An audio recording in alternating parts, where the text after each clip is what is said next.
Somebody in the way, battling, having got in way of the attempted clearance. Jim Gannon. Oh, great flick on by Alan Armstrong.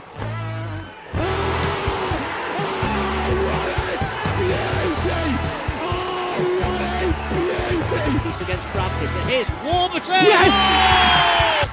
And then trying to manufacture the shot, gets it away, yeah! Not got it clear. Please, sir! It's a cracker!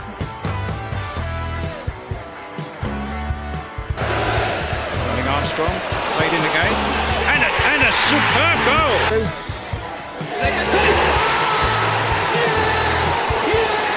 Tony Diddy! Stockport County are the champions of League Two.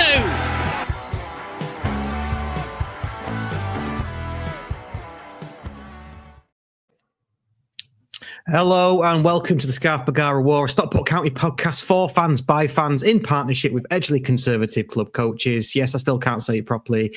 It's that time of the weekend where we delve deep into the county happenings and chat crap about it. As some people write in and tell us all about, as that's what we do. And this week I'm chatting lots of crap with Jimmy and Andy. You okay, boys? I am top, thank you. Yeah, I'm pleased that it's spring. It means that we're getting plenty of sunshine. But what it also means is that Andy no longer bores us with all his football manager chat on the group chat because he's back to work, everybody. Praise the Lord. So he can't be asking us about Aberdeen jobs or whether he should sign this player or what formation to play. So I'm happy. In fairness, I still do that, but I don't just. I'm flying on my own now. I don't need any of you lot. Now you've taught me all that I need to know.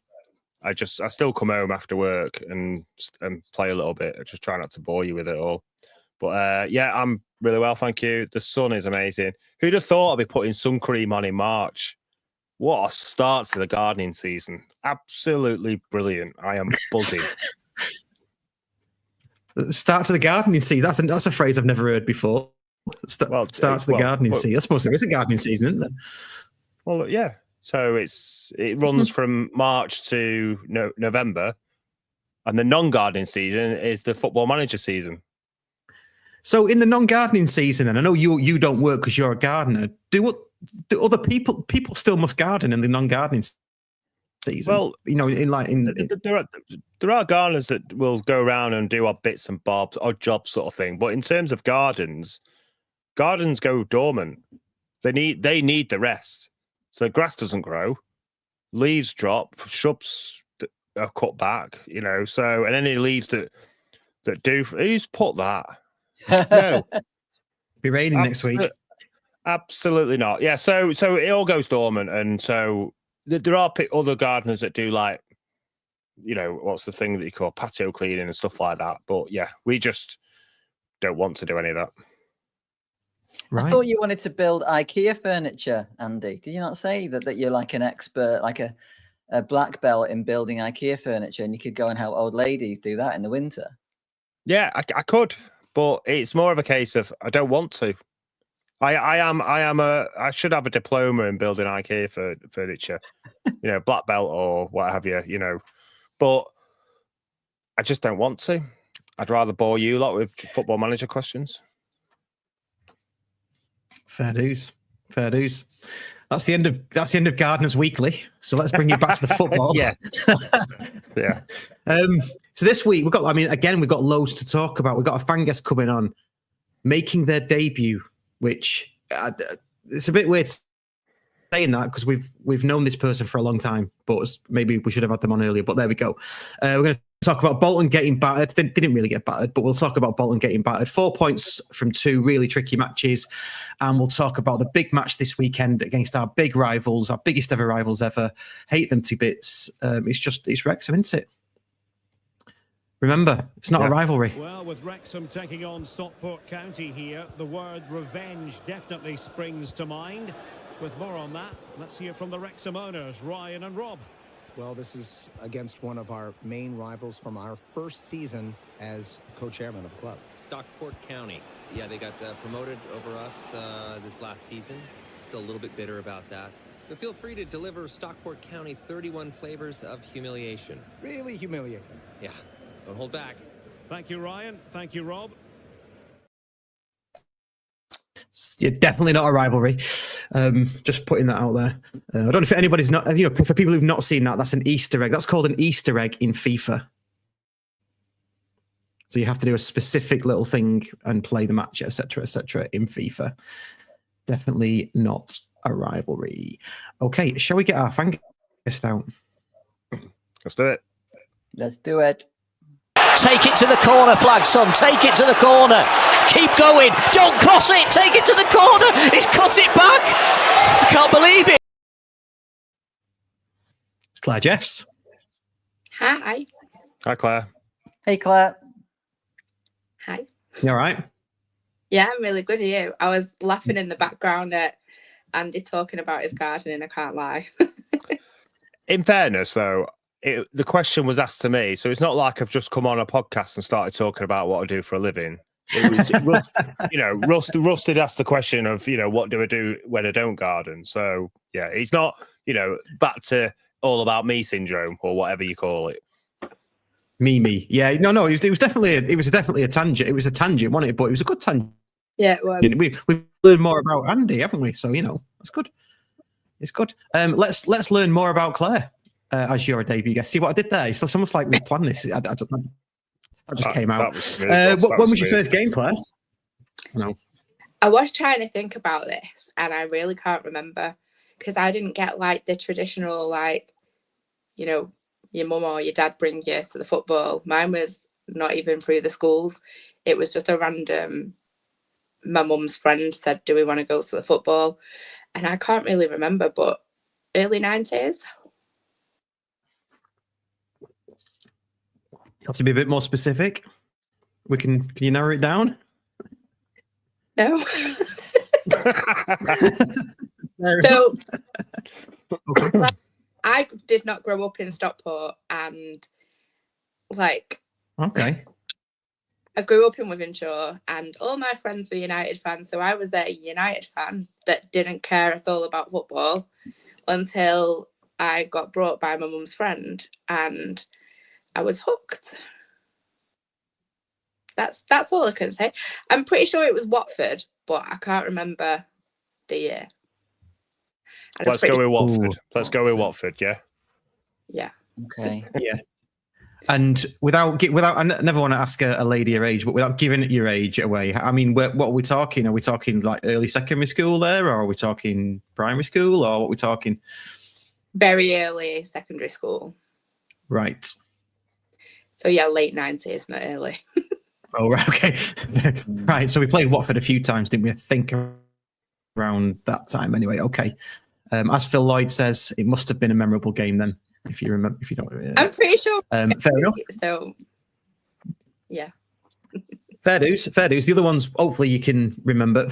Well, you should be able to, because it's your favorite. Anyway, your favorite game. Because you can't say I don't remember my favorite game, can you? But what a stupid thing to say. Sorry. Yeah, you go ahead. I really want to say that it was Nuneaton the year we got promoted from the Conference North, and I think that's just obviously because it's like the stepping stone, isn't it? And I feel like the whole experience of that day, having basically the whole ground, and it was just an all about county day, wasn't it? Everyone was buzzing. I remember everyone was in shirts as well, some retro shirts and some not retro shirts, and it was just a mint day. I feel like that's just the start of the amazing rise, so I think I have to pick that one. Fair dues, yeah, good one. It's a good one. I think it'll live long in the memory of a lot of county fans. Certainly the start of the rise back up, wasn't it? Yeah. Good stuff. Favourite goal? Easy one for me, this. Jimmy Goodwin away at Northampton. I want to say about 2003. Free kick. Don't know if anyone remembers it, but I just remember it being like a shock. It was, you didn't expect that from Jimmy Goodwin. Did we win that day? Yeah, we did. 3-0. I might be wrong with the 3-0. They had a player sent off, didn't they? Did they? If you say so, Ross. I mean, my memory's shocking. Andy, are you looking this up now? Are you? No, I remember. Jim, I remember the free kick. I was at the game, and you're right, Claire. It was out of nothing. But I remember. The thing is, I'll be honest with you, the Jim Goodwin era.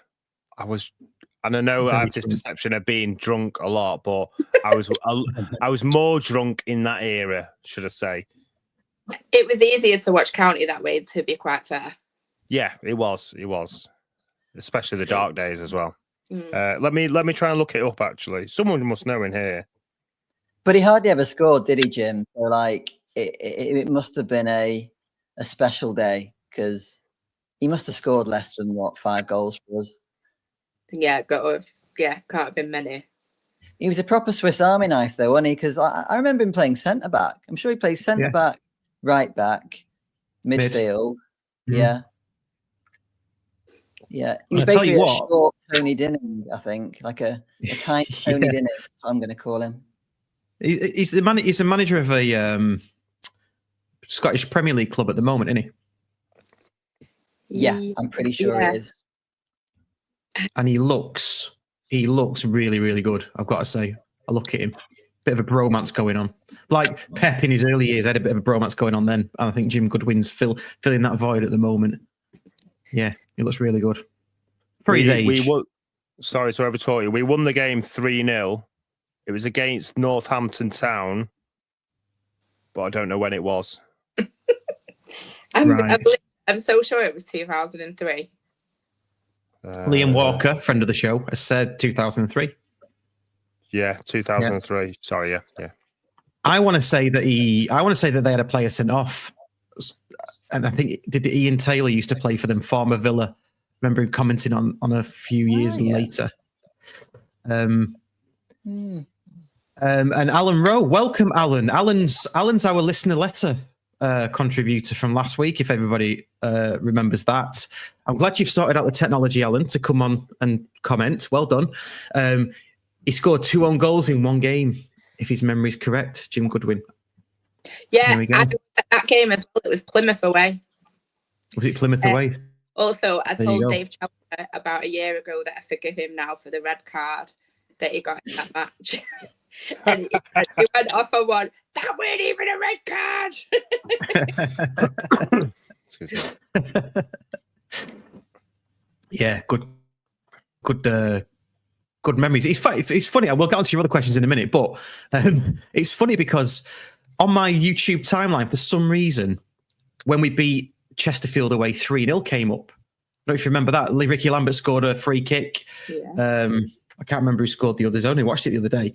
And when Ricky Lambert scored a free kick, there was a like a very young me in the crowd cheering away. I say very young. I was in my mid-20s. So fairly young. So yeah, a bit of a nice one. Fairly young. Yeah, I had black hair then. Well, blacker hair. And, yeah, good stuff. Favourite goal? What's your favourite goal that you've seen? Russ, are you okay? Yeah, why? I just told you. just said favourite goal. Oh, sorry. What am I doing? Yeah, sorry. I mean, have we done favourite game then? Have we done favourite game? Oh, it's not even one. What am I talking about? Favourite player? Jesus. Russ, do you want me to take over? Today. I think. Yeah, I know. Yeah, something's going wrong today. I've had a right bad day at work. I'm going to be complaining all throughout this. Anyway, I've got a proper good gut in the rest. Taxi for Russ Johnson. Taxi for Russ Johnson. I know. What am I talking about? Anyway, favourite player? Mike Flynn, 100%, never be beaten, ever. Nice. Current era, I don't really have favourites anymore. I'm a bit old for that, but yeah, we had this last week. I'd probably say Ethan Pye because I think that he's got so much potential. What a player he can be. So back to Mike Flynn then as your favourite player. Why? Give us the why. He was just the standout player. Like he didn't typical black boots and no frills. Just always gave it 100%, and it's just like he's a cracking guy, and he just so much, like he's done so much for this club. Absolutely, yeah. Captain Fantastic, as Ian says. That's a very young picture of Ian. Captain Fantastic. So it's now it's probably the right time that we're going to not announce, but we're going to tell. Well, I think we said it last week as well. We're interviewing Mike Flynn in front of a live audience on Monday night, and the recording will be out very soon afterwards. So yeah, and if you want to be invited to future live events that we've got lined up, join our Patreon. And the link and the details are in the banner that's going across your screen below currently. Or you can get it in the description. Cool. Mike Flynn. Yeah, he's a cracking player, Mike Flynn. Love him. Yeah. Love him. Cool. Right. Shall we get on to other stuff then? And talk about what happened on Saturday in the Bolton match. Jimmy, probably start with you, mate, because you did the Courtyard Club call that's still available to watch. Do you want to give us a bit of a overview, maybe, of how you saw it and what was discussed on the Courtyard Club call, briefly? Yeah, I mean, Tanto-tastic, wasn't it? That was the headline. It was all about him, and I would say Pye and Hills. I think and Adai. They were the four players that we picked out that basically won us that game. So clean sheets down to the defence, obviously. We had a bit of a chat as to whether we think Pye or Hills is the better player. I don't know what you think, Andy. If you could choose one of them, and then both are players in Football Manager, which one would you choose to put in the first team if you could only have one of them? Oh, Football Manager real life. It's Ethan Pye all day long. Mm-hmm. Okay, fair enough. Don't get me wrong, Hills is quality.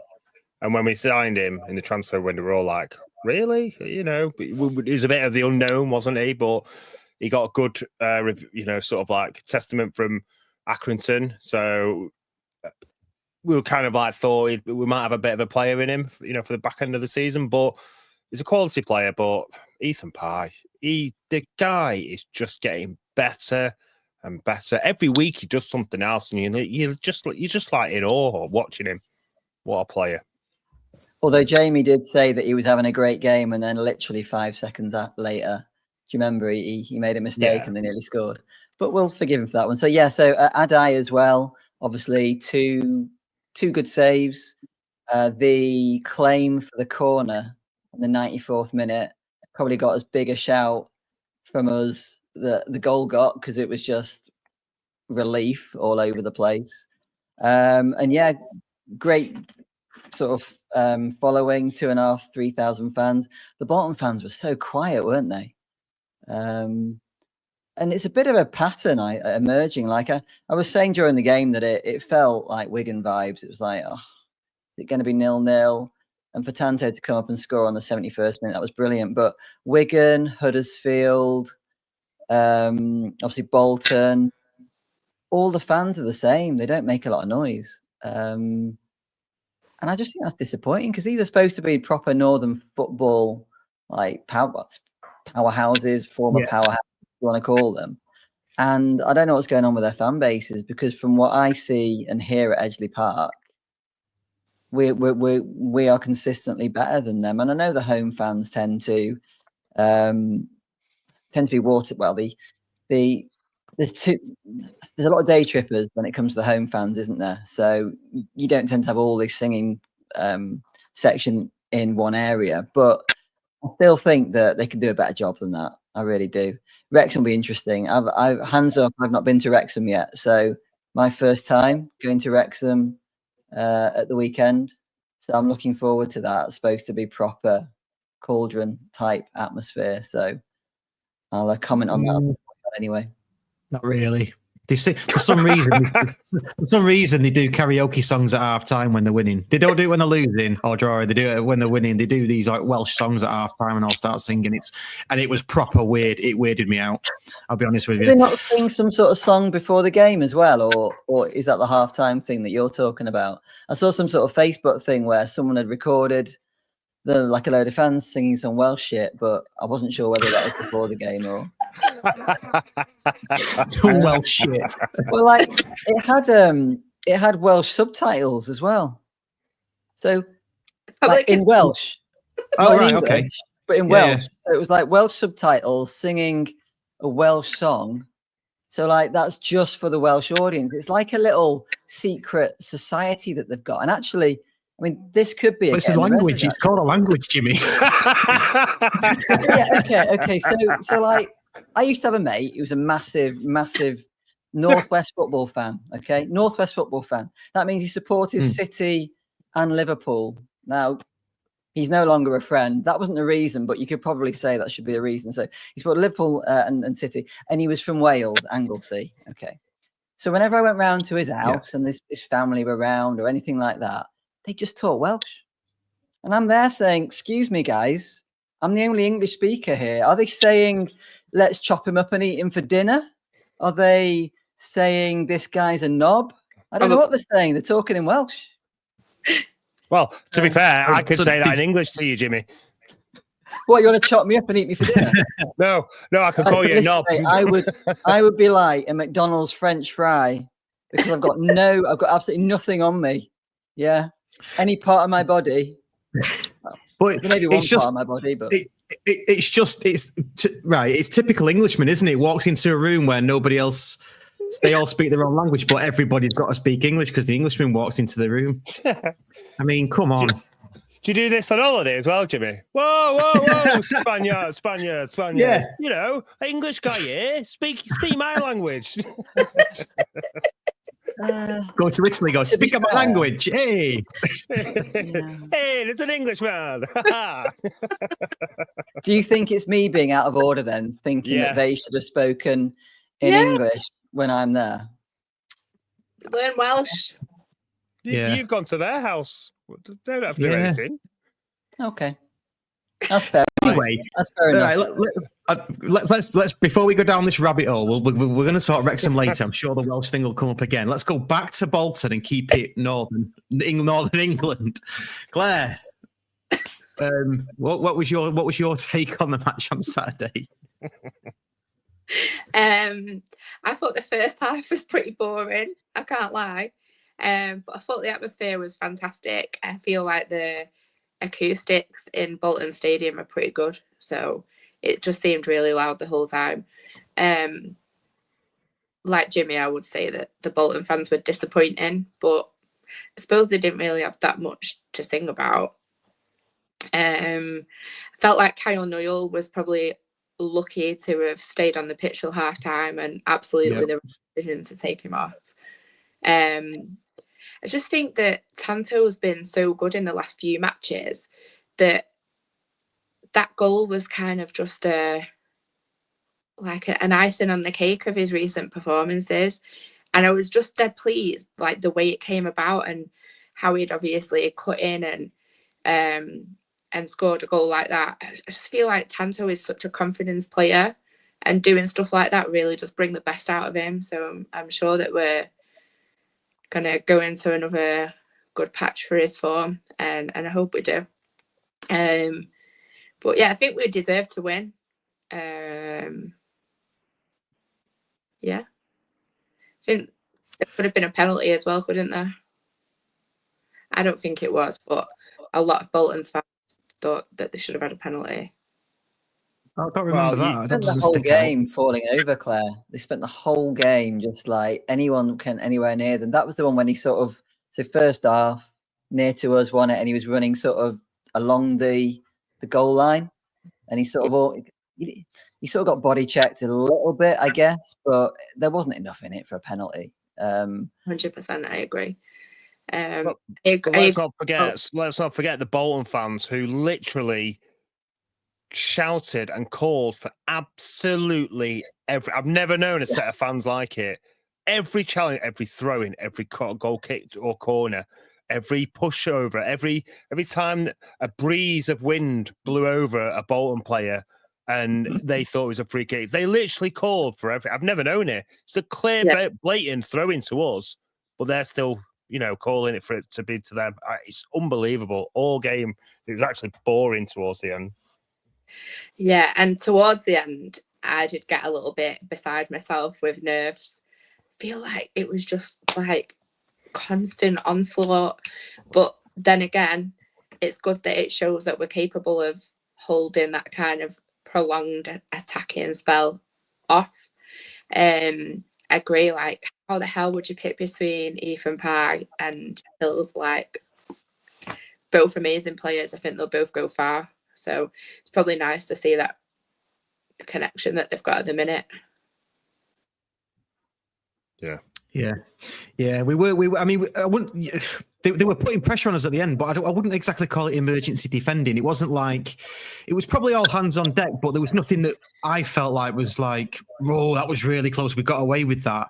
Everything seemed to be blocked at the edge of the box, or they just couldn't get through. Adai made a really good save, didn't he? Down low to his left, I think it was sort of late-ish on. I was really pleased for Adai because he stepped up, and I just wonder whether. And I said this I went on the Fearless and Devotion podcast earlier in the week to preview our match. They asked me where our weaknesses was, and I had to say, well, at the moment, I think it's probably Adai, but the match against Bolton would have raised his confidence so much, and he plays better when he's not in front of the Cheadle end. Yeah, and he's not going to be in front of the Cheadle end away at Wrexham, clearly. So I think I'm hoping it comes at the right time for him, because if he has a good game against Wrexham, I think he'll just go from strength to strength after that. Mm-hmm. Do you know whether Okonkwo is back in the Wrexham side? Because he was being kept out the side, wasn't he, by that reserve Howard? I think. Yeah, by Howard. No, I think he was back in for certainly the last match. Yeah, he's a good keeper. Yes. Back to the Bolton match then. We've got to talk about Tanto. I know you sort of went into it before a bit, Claire, but earlier on in the season when he was making sort of cameos, he didn't look great and he looked off the pace. Since he's started to get minutes, he's gone from strength to strength, and he just looks dead strong, doesn't he? Do you know what I mean? He's so strong, and he's not even, what is he, 5'9" or something? He's not tall, is he? So strong. We said that. Go on, Jimmy. The thing that I love about Tanto is that when he plays with someone like Benno,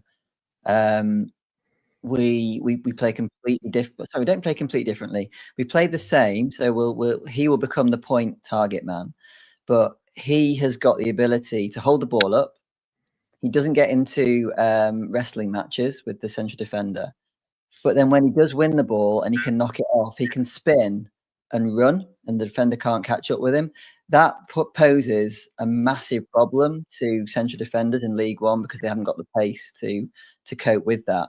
And I'd say he's probably the most irreplaceable player that we have in that team now, because there's nobody on the bench who can do what he does for us. I think everybody else, you could probably say, Collar could be replaced by so-and-so, or Fevs could be replaced by so-and-so, or Moxer, any of them. I couldn't name any of them. But he is absolutely critical to how we want to play.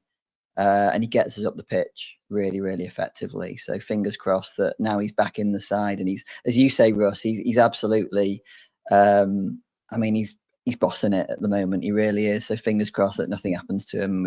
We get him playing like this for the rest of the season, because that'll certainly stand us in great stead. Yeah. Andy, you were going to say something, mate? Yeah. He's very unselfish as well, Tanto. So it's very rare that he'll try and go for the shot himself, or he'll always try and look for that second, that sort of square pass. He did it in the first half for Benno, didn't he? And that was so unlucky, that challenge. His keeper just came out. The keeper did really well, to be fair, in that challenge. But Tanto, he's just going from strength to strength. And there's a comment there about Tanto smiles back. And when Tanto's smiling, we're all smiling. Yeah. It's just, and that upper body strength. What game was it that we went to, Jimmy? Was it the Tranmere Rovers game? And he played, and they were using him as the target man. And we said after the game that he could play that target man role, but what makes him stick out that little bit more from, say, Wootton or Cosgrove is that he's got that turn of pace and acceleration as well. So once he's won that ball, he can just, like you said, Jimmy, kick it on and he's gone. I'm not saying he play the target role all the time, but it gives us that option that he can play with Benno, we can play with Cosgrove, we can play with Wootton. He's going to be vital to our running, that player. 100%. All the others will try and find a team that fits around Tanto. Yeah. Yeah. Good shout. Good shout. For the final word on Bolton, then, anyone else stick out? Special mention for Benno, obviously, first start for the club. How do you think he did first half? Claire, do you want to give us your thoughts on that? I think there's a lot to come from him, but I don't think he really did much in that first half. But there wasn't that much going, so you can't say that he didn't have a good match. I just don't think there was a lot of chance for him to do much. I think it's a massive step up from going from being a substitute from a mental point of view, like starting to coming on as a substitute. Whether it's half time or 70 minutes, the game is completely different at the start of the game. And that's why these days football isn't about the 11 that you put out on the team sheet. It's a massive squad game. And I don't think it's fair to judge him at all on that 45 minutes. Maybe just like it's not fair to judge him on the 20 minutes and 25 minutes and 45 minutes we've seen before, because it's just not really enough. Okay. But all I would say is that from what I've seen when he's come on in the second half and he's been partnered with Tanto, those two look super exciting. Because Ben just seems to know he plays a lot closer to Tanto. And Tanto generally wins the ball on his chest or to his feet. And you can see Benno's almost like got a piece of string that doesn't go more than like 6 or 7 meters away from something, like it's tied around Tanto's waist when the ball's coming sort of into him. And I think that partnership is going to be absolute dynamite. 100%. I think, like Charlie has said, hasn't he, is not completely match fit just yet. So if that's not match fit and he's already made a good first impression, like you can only imagine that it's going to make an even better one. Yeah. No, I think it's really exciting. Dave, who I went to the match with, I think he's watching live now. I think he said some of the things that the balls that were being played into Benno, Woods probably holds them up and gets there first, holds it up, whereas Benno probably a bit of yard off, maybe not as strong, but he was still doing some of that in that first 45 minutes, and he obviously had that really good chance as well that Olafi played him into. Just keeper made a really good save, but yeah, it's so exciting, and his hours as well. Whereas like players like Hills are not. We've got these players on our books. It's just like burst with excitement, don't you? Yeah. 100%. Yeah, I think with the Benno one, for me, when I saw his name on the team sheet, I was a little bit like, I don't think he's ready. And for me, I don't think it was the right call. There's going to be other games in the future where he can start, but I just think at the moment it's working for him as a super sub. And you can't judge him, like you say, on that first 45 minutes because he didn't really get much service. But he's going to be class. He's going to be class. I just hope that now the fans have seen him for the first half, they just kind of ease up a bit, because I think everyone, bar myself and maybe a handful of others, were saying it's probably a bit too, get him on the pitch, He needs to start. He scores goals. But I just think we've got to play the long game with Benno and not knee-jerk and rush into... we've got a super talent there. Already clubs you can see on the socials have already got one eye on him already. Let's just take our time with him. He's going to feature, whether it's on the bench or not. Let's just take our time and create this superstar in the making. I do think that Wootton also does a really good role of sort of softening up the defence as well. And I'm sure he doesn't want to be the softener upper, but he certainly does that. Is that even a phrase? A softener upper? You're on tonight, Jimmy. The softener upper. I'm just making up words. That's what I'm doing tonight. I do agree with that. And do you know what? It tees me off. Apologies. How much Wootton gets like fouled and not given. Oh, he gets yanked all over the place all the time. Yeah. He gets through a lot of work, and you're right. I think he does. Let's say fluffs up the defence. So it sounds like you're saying fluffer, but you're not. You're saying soften her up like the defence. But no, you're absolutely right. You're absolutely right. Okay, let's move on to Wrexham. Let's hope there's more of this on Saturday. Here's Louis Barry. Gets the ball out from under his feet. What a run this is from Barry. All the way to the edge of the area. It's going to be 3. Oh, my word. It's Louis Barry to make it 3 for Stockport County. Wrexham are all over the place. They cannot cope with County's front 2. Louis Barry charged through, cut them wide open. And what a finish from Louis Barry. It's 6 in 6 to equal a record held by Neil Matthews since 1991. Wrexham are all over the place. They're having a team meeting now in the middle of their half to try and sort out what is going on. I'll tell you what's going on. County's front men are putting them to the sword. It's 3-0. Now, clearly, Louis Barry's not part of that. We haven't got Louis Barry, so he can't be there Saturday. I was talking more about the score and the disarray that the Wrexham are in and having a meeting in the middle of the pitch. That would be ace if we could repeat that. That was damned. Yeah, look, Phil Lloyd has come in and said, yes, I know Barry's not there. Jesus Christ. That was just the video. Bloody hell. Smart asses. Sorry, Andy. That was Paul's comment. That bit of commentary from JK, excuse me, was Paul, our last week's fan guest's favourite commentary clip from John Kieran. You know, when he goes on and says that they're having a team meeting. Brilliant. Nice. I mean, that is absolutely John Kieran, just like classic, isn't it? He is. We're so lucky to have him. When you hear any other sort of commentary on streams and things, and you normally got 2 absolute numpties, so biased, but they don't really know what they're talking about. They get all the people's players' names wrong, and they're just boring. And we've got John, and he's brilliant. I just love him. Just the intonation in his voice that he gets. You can tell he's just so genuinely excited. Yeah. I love the one when he says, "Take it into the corner, lads." That was Wrexham as well, wasn't it? When we beating them 1-0. Take it into the corner, lads. Take it into the corner. And he's like, "Oh, what are you doing? What are you doing? What are you doing?" Didn't we? Do you remember that? We got that on the clip somewhere as well, I think. Yeah. We played it to bring in Claire. Did we? What are you doing? Oh my! Yeah. Is there something about this top row that makes you lose your memory or something? What is going on, pair of you? Right. Let's continue. Right. Are we all? I take it. Are we all going on Saturday? Are you going, Claire? No. Have you managed to get? I'm not going. I had him for enough ways because I'm just kind of in my mum era. I don't really do as many ways now. That's fair. Yeah. You've got a lot going on, haven't you? You've got a lot going on.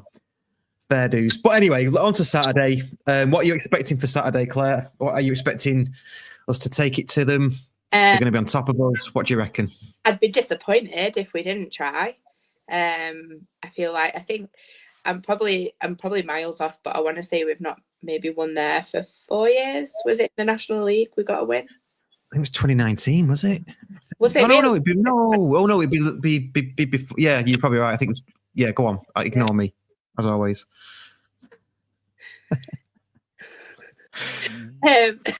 Just looking at Andy. Someone needs to parachute Waggy back in. He might do a better job. Hey, I tell you what, that's rich, Jimmy.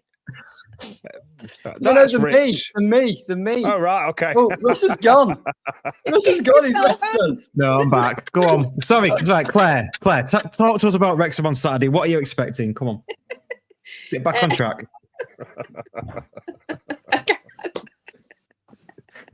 Andy, what are you expecting? Come on.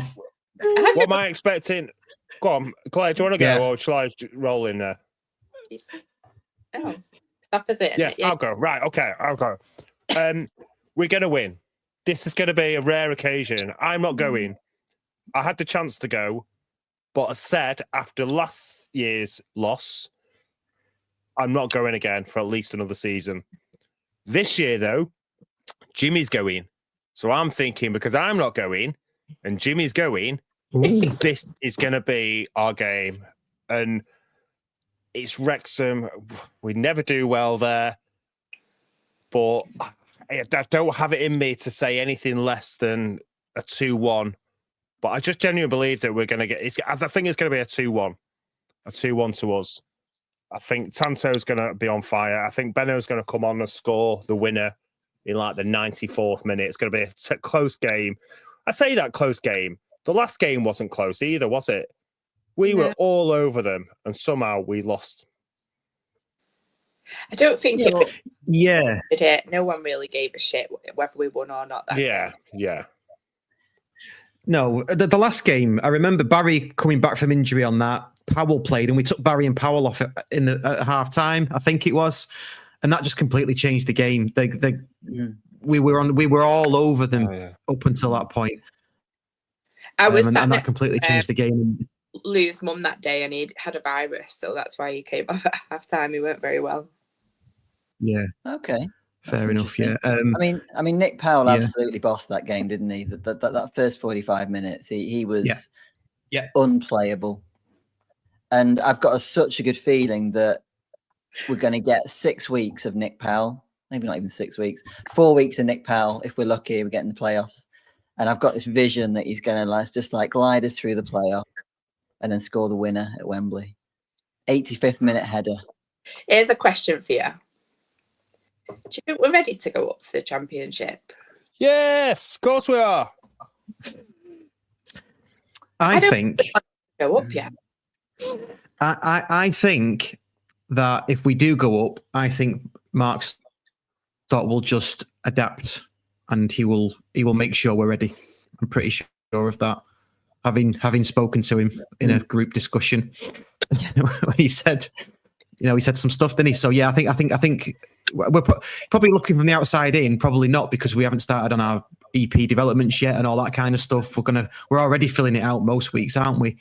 I just think he'll if we go up, it'll just be to him that he's ahead of schedule, I think.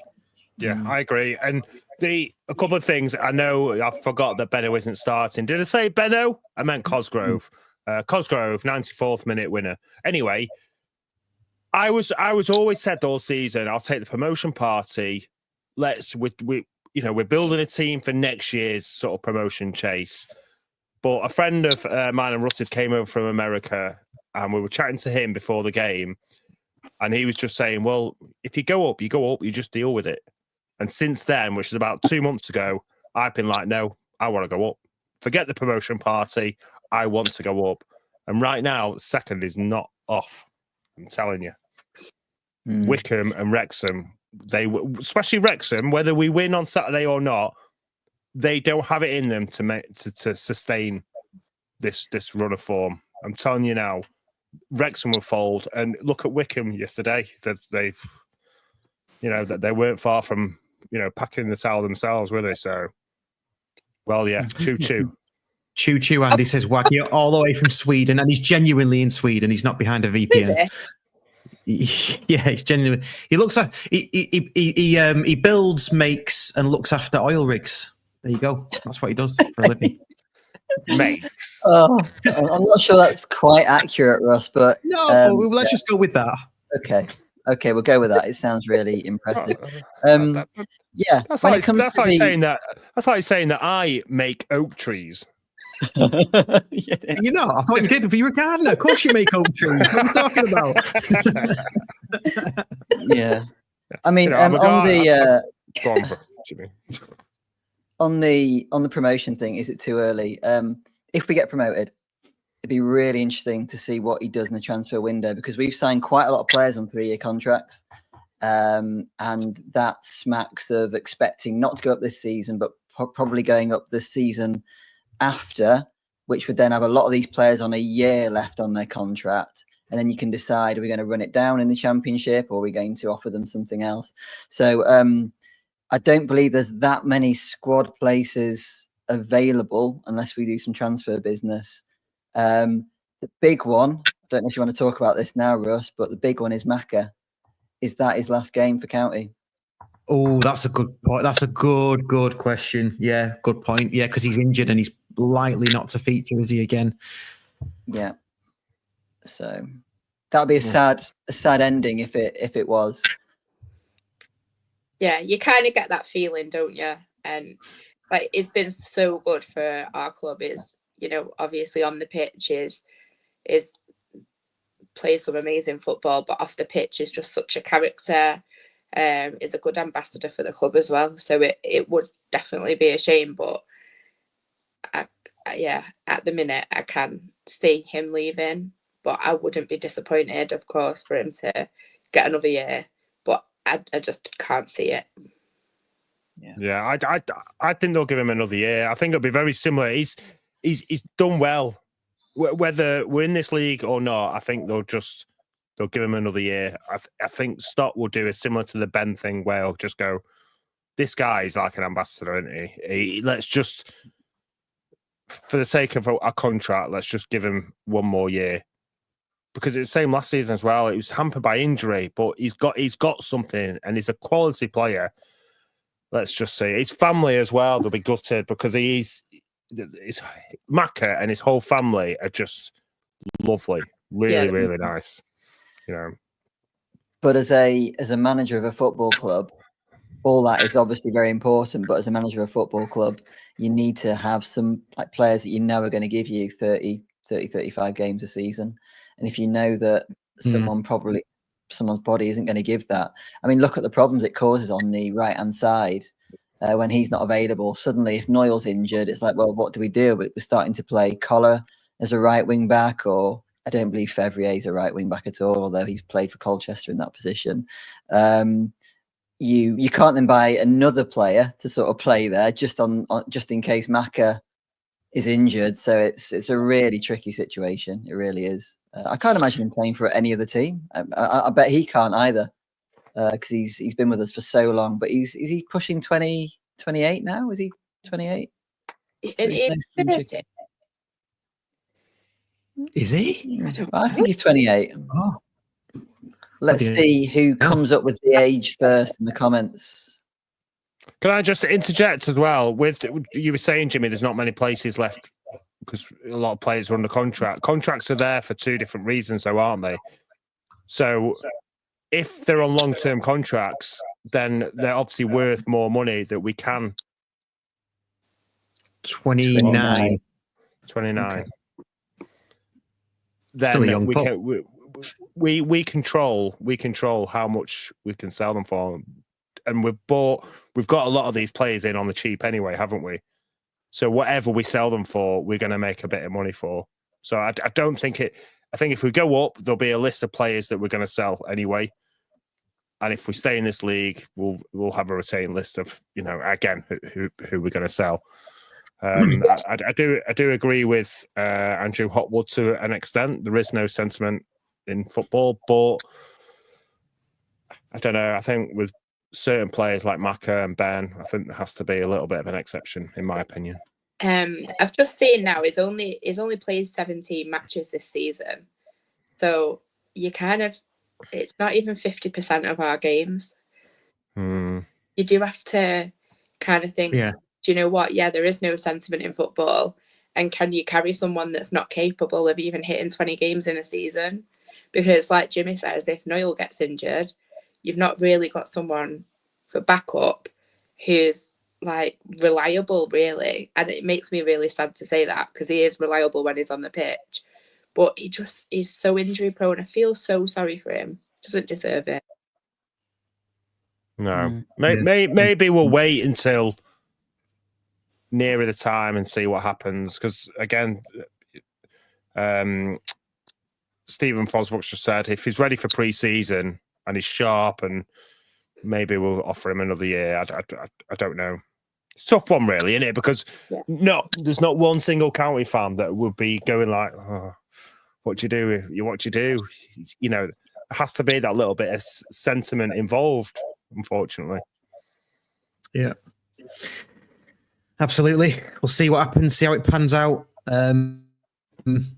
Let's let's get our Wrexham predictions in. Before we do that, get them into the chat as well. We'll read them all out and we'll do predictions. But before we do that, just a bit of admin.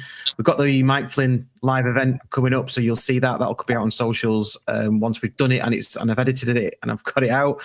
Thanks to all of our Patreon members. We've got 110 now paying Patreon members. They get all of this stuff ad-free and exclusive access to the live gigs, and there's a monthly giveaway as well. So yeah, cheers to everybody for that. Really, really appreciate it. And thanks to everybody else that likes, listens, subscribes, downloads, and plays everything that we do. It's really, really appreciated. And don't forget, Dave Thompson, Steve Cunningham, Jay Redding, and a couple of other lads whose names I haven't got, working from Peterborough to Stockport. I still can't believe that's happening, and I say that. But that's happening. So I think if we can get a link to you, we'll get that into the description as well. I think there's a link up for donations, isn't there, for that? So we'll sort that out. Okay, predictions. Let's go in alphabetical order based on first names. Andy. 2-1. It's happening. I'm not going. I'm in the south of France watching. It's happening. 2-1 to us. Edward F. and Waggy. And also, whoever scores is going to do a Palmer and run to the Wrexham fans and lie down in front of him. What's tickled you? Just the thought of that happening.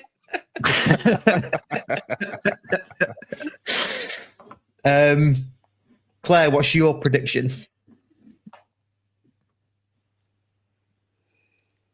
I don't make predictions, but I think we're gonna. I know. I think we're going to lose by like. Oh, delete her off. Get rid of her now. I'm telling you. Let me tell you this though. When I say we're going to lose, you know, when our match comes up as one of the 5 on Fan Hub, I always predict us to lose as a reverse psychology thing, and every time we don't lose. So let's just go with it. We're going to lose something 1-0. I don't know. Something 1-0. Something 1-0. Jimmy and Russ are rubbing off on it. Is this like contagious? This thing? What's going on? Yeah, dementia. It's a senility. Jimmy, what's yours, mate? And then we'll read some out. I'm going 3-2 win for us. I reckon it's going to be an absolute cracker and take it right down to the wire. 3-2. I hope you have a great day, kiddo. You hope what? So I hope you have a great day out, kiddo. We've got loads coming in here. So Stu Hopes is 2-0, Darren Bowden 2-2, Vic Clegg 2-0, County 1883, too nervous to suggest a score. Andrew Hotwood says a draw. 2-1 win, says Edward F. Nice to meet you the other day, Edward, in the concourse. Stephen Fosbrook 1-all, Waggy says 2-1, Phil Lloyd 1-all, Mark Morley 2-1. There's loads coming in here. Liam Walker 1-all. Steve Barton, who I think is a Wrexham fan, or at least he knows Claire, is saying 1-0 to Wrexham. Dave Whitehead 1-all, Nick 10, 4-1 County. Steve Barton, for Wrexham fan here. If anyone at Stockport planning on flying a man out of the race course that says we're 5th, you're in 3rd. I don't get that. It's because we flew that flag when we won the league, and he's saying, "Is there going to be a banner that says we're in 5th? I Stockport County in 5th, and you're in 3rd." Right. I don't think that's really top-notch banter, that Steve. You must have. Yeah. The fact that we had to sort of explain it between us, I think. Sorry, am I missing something here? Is the season over? No, nothing's finished yet. No. Right. So Wrexham are ahead of us at the moment. Is that what we're saying? Yeah, the 3rd, aren't they? And we're 5th. Yeah, but we've still got 9 games to go, haven't we? I just for a minute there, I thought they'd won something. I wasn't sure. No. For a brief moment, Wrexham were in 2nd, which is funnily enough where they finished in the last time they spent division with us. Finished 2nd, didn't they?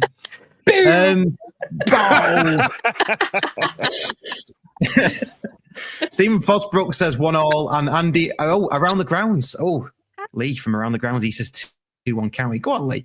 I'm going to say 1-0 County. I think it's going to be. It's 1-0 County. It's going to be a 97th minute winner. It's going to be a Corey Adai, a massive long ball that bounces over their defender, and Wootton slides it in, and it'll be a Parky Ball terrorist football goal. I thought just to rub it in. That Corey had scored directly. Yeah. No. No. I'd love to see that. We've got something else. Bit of admin from Dave. Hi, mate, Dave. Good luck to Leon Ryder, who's walking to Wrexham too this Saturday, setting off Friday lunchtime. What is it all with these madheads walking all these distances? Bloody hell. Is it me or Dave 18 on that picture? Just get that up again. Well, it's not really good for the audio listeners, is it? But yeah, Dave looks about 18 on the yeah. Okay. Dave got 18. You need to update your photo, mate. You got Very more great on there, Dave. Very handsome. Yeah, but it's like going back to the picture of Ian. That was a picture of Ian before he discovered alcohol. Yeah. Before he discovered you, Andy. Yeah, that's true. That's true. Yeah. One last thing as well. Got a couple more predictions coming in here. One last thing. Where is it? I've just seen it. It's Steve Barton. Steve Barton, love the rivalry with you guys. We love it too, mate. I mean, it's like we're like lovers, really, aren't we? We can't get enough of each other. It's a good, healthy rivalry. There we go. Good stuff. Right, shall we finish up with getting reses? Getting the reses. Come on, getting reses. Getting reses. Getting reses. That's rubbish. Getting reses. I'm not having that. Getting reses. Getting reses. There we go. Claire, you're our guest. Have you got to get in the reses? I do, but it might be a little controversial, and I've been wondering whether to mention it. So basically, it's this whole thing that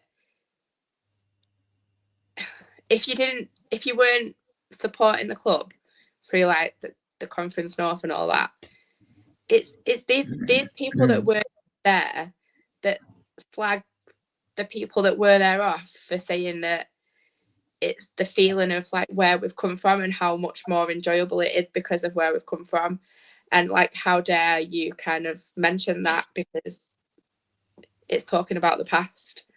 Like, of course we can bloody remember it. It was difficult. It's amazing where we've come from. And there's nothing wrong with saying that it's special because of that. That's mine. Yeah. You see it on socials a lot, don't you? To say, oh, let's forget about this, where we come from business. We're here now sort of thing. All right, well, look, I'm sorry, but look where we've come from. Yeah. It's mega. This whole thing, this journey from since the Nuneaton and playing the likes of Bradford Park Avenue and people rolling down the hill pissed and it's amazing. How can you not refer to it as look how far where we've come from? So yeah, totally agree with you, Claire. Yeah, I'll go back before that. I didn't go onto the co-op board, spend loads of my evenings in meetings, setting up an ABC for Edgeley Park, handing out flyers before matches in the freezing cold and being called a trouble causer to get through all that. And then for somebody now to say, you can't remember all that. Of course I fucking can, actually. So, I'm going to put that out there. And the thing is, I have nothing against anyone that didn't come during that time because, to be quite honest, I can bloody understand. We watched some awful football. And I embrace new fans, we need the new fans to continue to grow. But it doesn't mean that people can't remember that period of time and be grateful that we've gone on the journey that we have. There we go. Ran over. Yeah. No, you can get in reses. Yeah. Andy, how many have you got this week? Well, let's say, can we limit it to 2? Yeah, okay. Yeah. You can pick actually, Russ, of one of them. So my first one is, and I'll give you the titles of them as well. I've titled them. Oh, we thought about this. The first one is Russ's replies, or none of them are football related, by the way. Or Rolo's pint of shandy. You pick. I'll let Jimmy pick because it's neutral. I'm going to go Russ's replies because you've got me all intrigued. Me too. Russ Johnson is getting in the reses this week because... I think I'm already in it, aren't I? Yeah, probably. Well, you popped up on the island, where the little milk bottles. Yeah, the reeds and things are. Yeah, I know what you mean. Go on. So basically, this week, before the Bolton game, Jimmy gave us directions of a place that his friend lives to where we can park. Mine and Russ's plans originally were going to do a bit of a convoy with 2 separate cars because I was driving, I was sober. You probably saw me. I was absolutely sober on Saturday, which is a rarity. So we decided to convoy, and then on the morning of the game, I texted Ross and said, "What's funny? What's funny? I've not even said anything yet. I just don't know what's coming. Go on, carry on." I text Ross to say, "Are we still planning on the car park, like the Ring and Go thing, the app that we downloaded the night before? Are we still doing that? Or are we going with what Jimmy mentioned?" Right? 2 questions, 1 text. Russ replies, "Let's do that." What? What? Let's do what? I've sent you 2 questions. I need a reply to let's do this one or let's do that one. Not let's do that. And people do it all the time. Just read my messages. I'm not typing for the sake of it. They're actual genuine questions. Let's do what. I nearly threw the phone and at my wife. It was that bad. I was fuming. So yeah, sorry, Russ, but yeah. That's fair. It's fair though, isn't it? You're just wasting my time. I'm a busy man. I'm a busy man. Got gardens to... So... Not on a weekend, Claire. What, are you mad? Go on. Yeah, I'll get in the reses for that. Yeah, it's because I skim read it, and then the last thing you said was, "Are we going to go for the place that Jimmy gave us a pin for?" And then I said, "Yeah, let's go with that." Anyway, that's my excuse. But yeah, I'll get in the reses for that. Absolutely. Are we friends, Ross? Are we friends? Yeah, of course we are. Right. Well, I expect more than a skim read, is what I'm saying. You're making it worse. It's not work. It's not work. Go on, Jimmy. Have you got? Yeah, I'll get in the reses for that. Absolutely. Jimmy, have you got to get in the reses? I feel like I've got to change my get in the reses now. To be fair, because it's always hard following Andy. Was that about me as well? No. It's always hard following Andy because he's just got such weird and wonderful brain cells that come up with microwaves and just random microwave meal packets and spinning plates in microwave. It's just like bonkers. So I'm not done yet, Jimmy. I'm not done yet. Okay. Well, actually, to defend Russ's honour a little bit, Andy.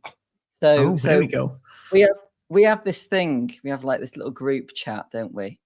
And some of it's complete bollocks, to be fair, but some of it's good. It's good stuff. So Andy tends to be the ideas man. Would you agree, Russ?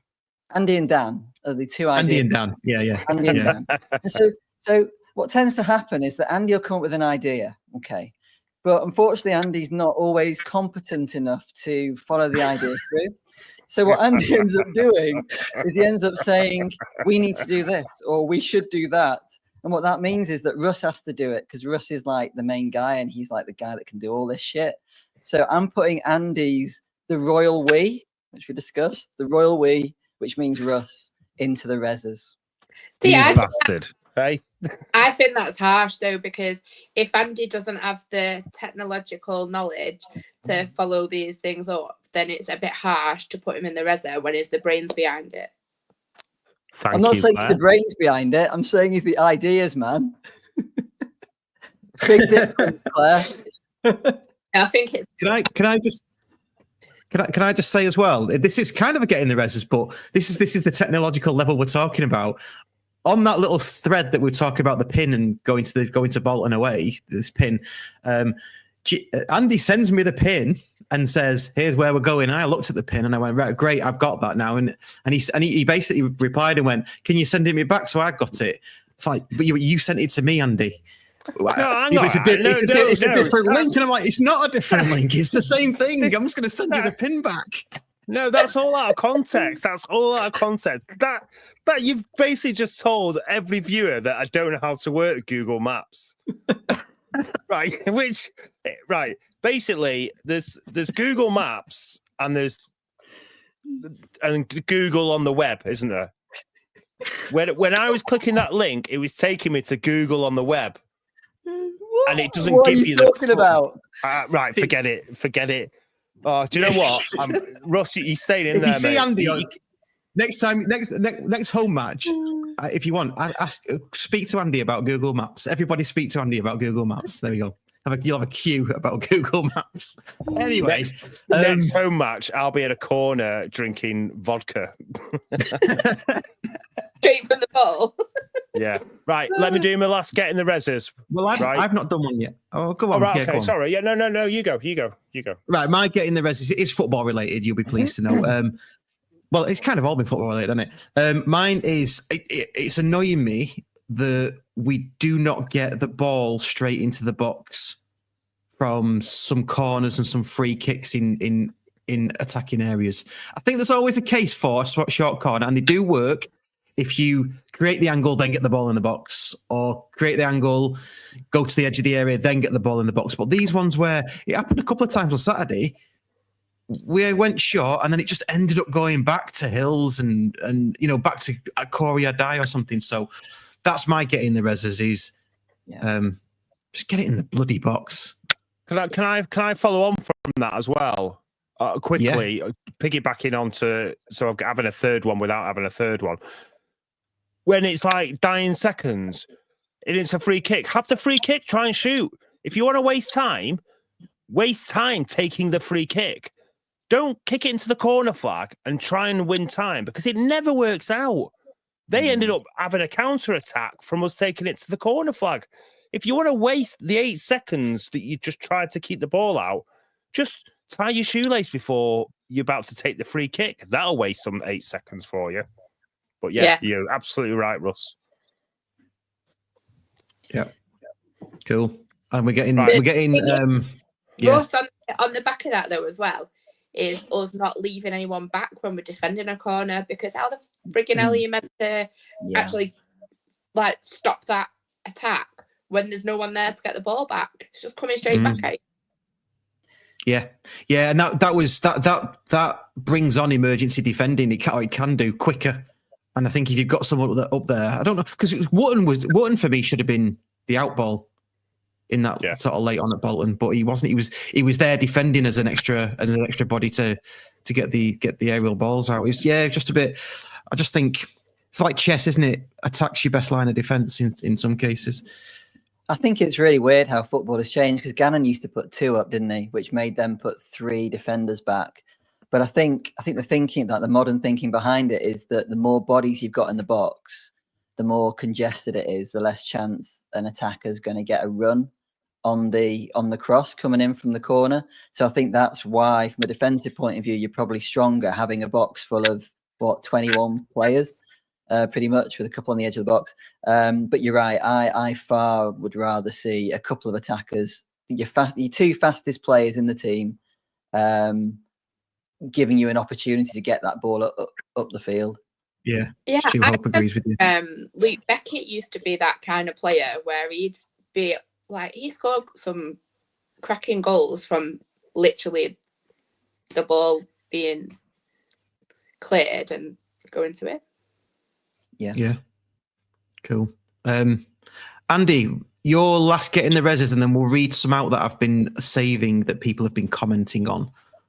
Okay, last get in the reses is, I know I've kind of done packaging before, but right, like pepper packaging, for example, it's dead weak. This is on the other side of the scale. Every packaging for bread is pretty easy to open, right? Why is the packet for crumpets made from the same material that Magneto's cell is made from? Yeah, you need a pair of literally scissors, 100%. Yeah. Why? Scissors. Every bread product, everything in the supermarket can just go like that. Why is a crumpet packet arthritic trying to Price it. A shelf life. No, Everything has a shelf life, doesn't it? Because I've done work in a food factory in the past, I reckon it's all about the packaging and the way that it comes off the production line. So crumpets, there's like a massive conveyor belt of crumpets, about 20 wide, honestly, and they sort of go through an oven that way. Whereas bread is cooked completely differently. It's cooked in like bread tins and then sliced, and so it can go into one of those packets. So I reckon that is why. Yeah, but if you go and open a packet of potato cakes, you can get into that pretty easily. You know, whereas crumpets made from Fort Knox material is like. So if we have any viewers that make these packagings or what have you, or you know of anyone, can you tell them to put that ingredient of Fort Knox go a little bit light on that ingredient in the plastic, because it's annoying. I hate it. Yeah, that's my second one anyway, Russ. You can go now. On top of that, Andy, just like one last thing on the crumpets, I think it's quite important, is that no toaster manufacturer makes a setting high enough to properly cook a crumpet, do they? Because like crumpets, it's always a double down, isn't it? Got to put it back down again. It's a double put downer, isn't it? A double downer. So I'm calling that double downer in the toaster. There you go. Well, same with the potato cakes. Why just. My wife fries her potato cakes. Yes, that's how it should be done. What? Really? Fries potato cakes? Yeah. They're elite. No, I double down them, and then open it up with a bit of butter, some chili flakes, close it on top. Done.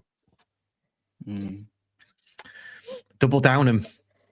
Are we into softening up and fluffing, which quite rightly, by the way, from earlier on was pointed out that softening up is the opposite to fluffing. I don't know if everyone gets the reference, but cheers, John, for that. So is that the name of the pod title? Softening up my double down. Yeah, it can be. Right, let's read out some of your getting the reses. Edward F. This is a good one. He hates being referred to as a new fan. How long do you need to follow a club before you can get rid of that tag? And I love hearing about the past. It's a good point. There's no, you won't get any of that here. Everybody's welcome, of course, because we need you. We need new fans, and I think that's how it all off starts. the back of what I said before, and just to clarify, I wouldn't call Edward a new fan if I was to meet him. It was just in the context of what I was saying. So I hope that didn't offend you, Edward. Apologies if it did. Oh, that's very nice. No, I don't think. I think the two were the opposite. I think what you were saying was that people we who were there are getting called out about referring to the past, aren't we? Yeah. And he's basically saying, well, he hates being referred to as a new fan. I think it's completely different. So I don't think you've offended him there. I'm sure he'll tell me in the concourse when I walk past him next time I see him. Dave Whitehead, friend of the show. People that park over drives in Bolton, Andy, and then have to walk back and move the car. Move on. And then pulling everyone back when we defend. Well, we talked about this. Everyone when we defend corners can get in the reses. Keep Tanto in the centre circle. He's the fastest player. Yeah, I think I agree with that. We've done that. At least keep somebody up. And there was loads of comments around Jim Gannon doing that. Alan Lord playing three up front for that as well. And then Crosby, no chicken balti pies in the family stand. What a joke. I think that probably refers to that can get in the reses. I think that's what he means. Good stuff. Yeah. I think we're just about done. Claire, have you had a good time? I have. Thanks for having me. No worries. It's good to have you on. I said it to Andy yesterday, but and I hope, again, I felt a bit bad saying it, but I feel like after a few changes that happened last year, I struggled a bit to watch the pod, but I feel like in the last couple of months especially, it's really got back to best, and it's been really good to watch it recently. So I was pleased to be on. So thanks for having me. No, that's nice to hear. Thank you. Yeah, thanks for that. Appreciate that. Yeah, really do appreciate that. A couple more things to mention then. can't leave without mentioning it. Brilliant minutes applause for Lou on Saturday in the Bolton match, wasn't it? Really good, let's say, send-off, I guess. And then also, I've got a message from Liam Walker. Just give Scott Ward a get well soon. He's in hospital with a bad kidney. Please get well. And that's from Liam Walker. So some County fans probably ill in hospital by the sounds of that. So cheers, Liam, for that. Okay. Cheers, everybody. Can I just add one more thing as well? That message from Stuart Hope about County Ladies at EP on 13th of April. Obviously, the target is to get 1,000 plus down there. So if you're free, get down there because it'd be good to show your support. 100%. Yeah, absolutely. Yeah. Good stuff. Get yourself down there. And right. We will. Oh, hang on a minute. Lou's funeral is the 2nd of April, 1:30 at Cypress Chapel, Stockport Cemetery. Okay. Right. Thanks, everybody. And we will see you at Wrexham because I'm going. I know Jimmy's going. We'll see you at Wrexham. If not, Courtyard Club Call will be out on Monday. And then we're into a new week of County. See you later.